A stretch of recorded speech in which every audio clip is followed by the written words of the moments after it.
Hello everyone, welcome to the CFG Q1 Market Outlook video for 2022. 2022, I'm almost 40 now, pretty crazy. But in any event, I want to talk about stocks, I want to talk about bonds, I want to talk about commodities. Let's do the whole thing. We're going to touch on some policy issues, what's going on with the current administration. We're going to finish up the video with our current positioning. So let's jump right to it. We got US stocks here first. This chart should look familiar at this point. We have the S&P in purple. We have the Dow in an orangey-ish color. It looks like we have the NASDAQ in a nice little pastel-y blue and then a weird green for the Russell 2000. Last year, the S&P was the winner with the least volatility, so that's cool. The Russell was all over the place, multiple 10% drops. We weren't really heavily weighted to small cap stocks last year. So in the beginning of the year, it didn't seem particularly exciting because it was just running away from us. But we also didn't experience all the same volatility by not having a lot of exposure there. So that was a plus and a minus depending on what part of the year you were looking at the portfolio or the asset allocation. But such is life. The Federal Reserve really tried to screw stuff up at the end of the year by announcing their multiple rate hikes and accelerated tapering, I believe they're calling it. But we had a nice little rally to close out the year. Jay Powell is serious about this inflation thing. They were calling it transitory. I think we all know that that's fake news, and it's not transitory. So, I mean, they could very well raise rates 4, 5, 6 times this year. I don't know, but that's not going to be super awesome for U.S. stocks, which kind of leads me into my next point, which is internationals. I know I sound like a broken record and everybody has pretty much called me on it at this point. I'm there, I get it. I've been bullish on internationals for a while. I was wrong. Check out the chart. We got the EFA here. This is our developed internationals. Kind of pulls in most of Europe, gives us some Japan, some Australia, that whole the whole 9 yards there. And basically what we saw was a whole lot of nothing last year. Generally, an 8% year would be considered good, but it's not great when you have U.S. indices going up like 20-something%. But all that's really done is exacerbate the spread in valuations. So what we're seeing is internationals, especially higher quality stuff, solid economies out there, which countries like Germany and Switzerland, et cetera, I mean, they have very, very solid economies. They look really, really cheap on the margin relative to the United States. We're talking bordering on historical valuation spreads here, which most things kind of revert to the mean over time. So we're maintaining our bullish posture moving into 2022, especially because there won't be some incredible number of rate hikes out of the European Central Bank this year. We kind of control inflation more than any other central bank. So it's going to be our job to be the not the Fed police, the inflation police for the world, if you will. So I think that's going to give a bit of a competitive advantage to some of the countries outside of the United States.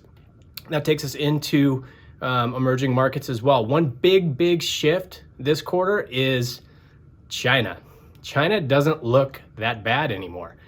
They were atrocious last year. We had very little overall China exposure in the portfolios across the board. That's literally every risk level of portfolio that we have had very, very little China exposure. That is going to change this year unless something dramatic happens in the next month or so.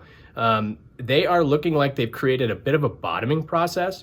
They've kind of moved past some of these liquidity constraints and some of the contagion risks that a lot of people were freaking out over the Evergrande deal and all of their developmental problems.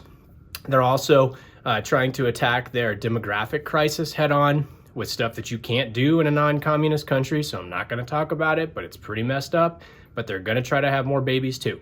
So a lot of things are kind of setting up to stem growth and put them in more of a quad 1 or quad 2 type of environment, which in fancy economic speak just means accelerating growth with inflation stabilizing, which is good on the margin for their total GDP numbers, especially relative to the rest of the world. We're also going to see some of the supply chain constraints ease a little bit, especially in the shipping space, which is good for China. So we're going to be looking there, continue kind of an overweight in emerging markets as a whole.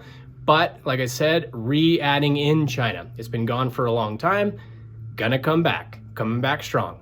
Moving into fixed income, man, who is excited about bonds this year? I mean, I'll tell you what, I've never been so excited about bonds. I think everybody at this point pretty much hates bonds, which is interesting because generally when you have a lot of volatility during a Fed rate hike cycle, for instance, what happens? The yield curve flattens. Just as kind of a refresher, the yield curve flattening essentially means the short end of the curve, or like 2-year notes or whatever, the yields are going to go up a little bit because the Fed is raising the Fed funds rate. The long-term yields, like 20, 30-year bonds, stuff like that, that part of that yield curve is going to come down, which just makes it look flatter, right? So steep is when yields are really high on the long end and really low on the short end. Flat is when they're pretty close to the same. Every single time we see massive flattening of the yield curve, we have some sort of crazy volatility event in the United States. At least we have since World War II. That's what this chart's showing you right here. This is kind of breaking down the flattening process over the last, I don't know, year or so. We're getting pretty darn close to being flat again, even though nobody's really talking about it. Everybody thinks bonds are going to be atrocious. I don't know, maybe they will, but I guess we're kind of betting that maybe the longer bonds and longer duration isn't going to be so scary this year. We'll just have to see how it all plays out, but it's food for thought. Consensus isn't always right. Let's do a quick update on what's going on in Washington. I didn't want to reuse my same dumpster fire picture from last time, so I updated this with a super awesome one.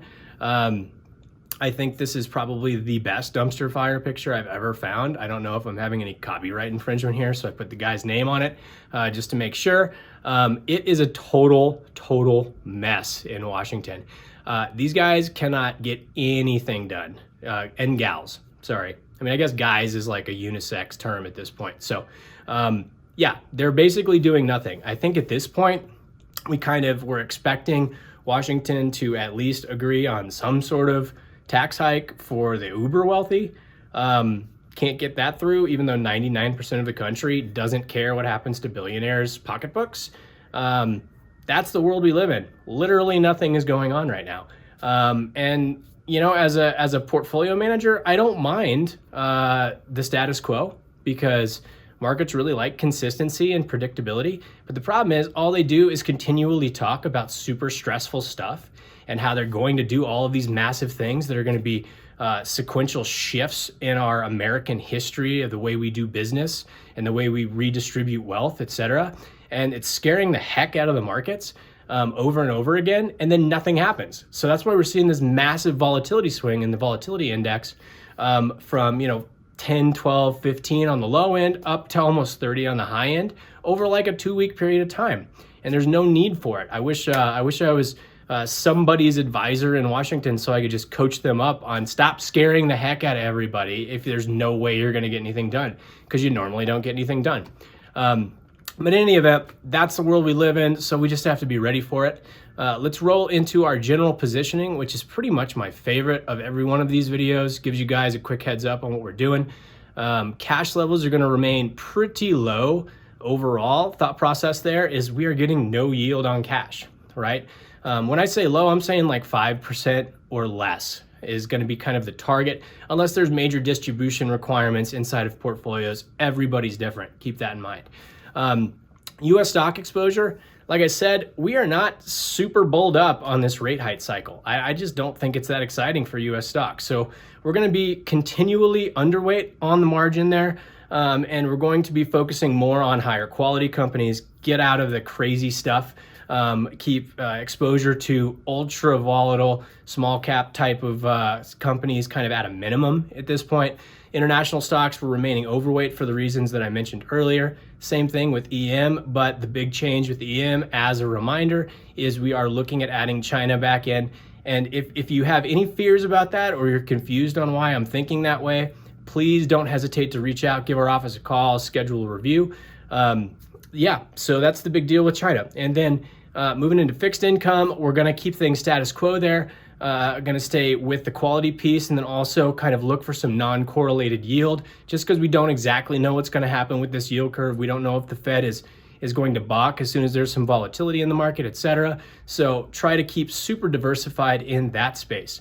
And And then also one addition that I forgot to mention earlier, because I didn't really get into commodities much, but we are looking at gold again, because people do two things when there's volatility, right? They buy duration or longer dated bonds, and then they also buy gold. Why? I don't know. People say gold's an inflation hedge.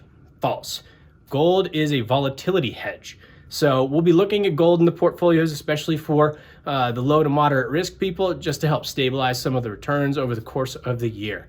Once again, thank you guys so much for sticking around to the end of the video. I would love to go into all of this stuff in greater detail during a quarterly review. So if you need to schedule one of those, give the office a call. If you are watching this and you're not a client, shoot an email over at info@cfgfinancialplanning.com. Also, please don't hesitate to subscribe so you never miss one of these videos. And thank you guys so much again for being here. Remember, hope is not an investment strategy. Have an awesome and prosperous 2022.